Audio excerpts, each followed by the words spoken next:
Leanne. Thank you, Mr. Chairman and members of the committee. My name is Leanne Barrett, and I work on early childhood policy at Rhode Island Kids Count, and I coordinate the Right from the Start campaign, which is led by 8 organizations, including a few of them that are here today. Right from the Start has been working on growing state revenue and supporting revenue bills for at least the past 5 years, because we have a huge problem with not having enough state revenue to fund childcare, to fund home visiting, to fund lots of services for young children. And as was explained earlier, I think by the chamber, we are upside down demographically. We have not enough young children and families, and we have more people who are older and need assistance in senior living facilities, et cetera. So we need to invest more in our families and young children, make it more affordable. So we 100% support the governor's proposal for the millionaires tax as a strong, fair tax strategy. It would only affect the top 0.5% of Rhode Islanders, the very highest income, who earn routinely over $1 million per year of income.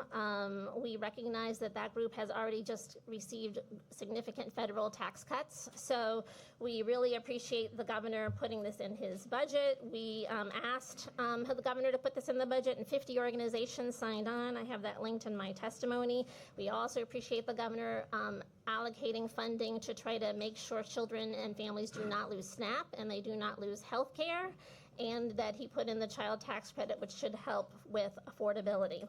We're also suggesting childcare. This is why we've been at the table for many years, that we've cut $47 million out of our childcare system of state funding 20 years ago, and we currently serve less than half the number of children we used to help. And childcare is a huge problem, and why many families do not have any children, or they have only one child. So I have testimony in writing, and I'll just say for the child tax credit, we also support it. We support both Rep. Alzate's and Rep. Tanzi's larger bills in both of these situations as well. And I wanted to say that we support the governor's recommendation in his budget summary that should funding be available, that we would like to see the additional supplement for young children under age 6 for the child tax credit, because those are when your expenses are the greatest. As Angela mentioned, women often experience significant earning declines, and they pay a lifetime penalty for the time that they spend away from work taking care of young children. And this child tax credit is not huge. I mean, it's a month or two of diapers. It is a few weeks of groceries, but it makes a difference for families when that comes through. And we know that it would be layered on top of EITC and the federal child tax credit. So we 100% support that as well. Thank you very much. Thank you, Leanne.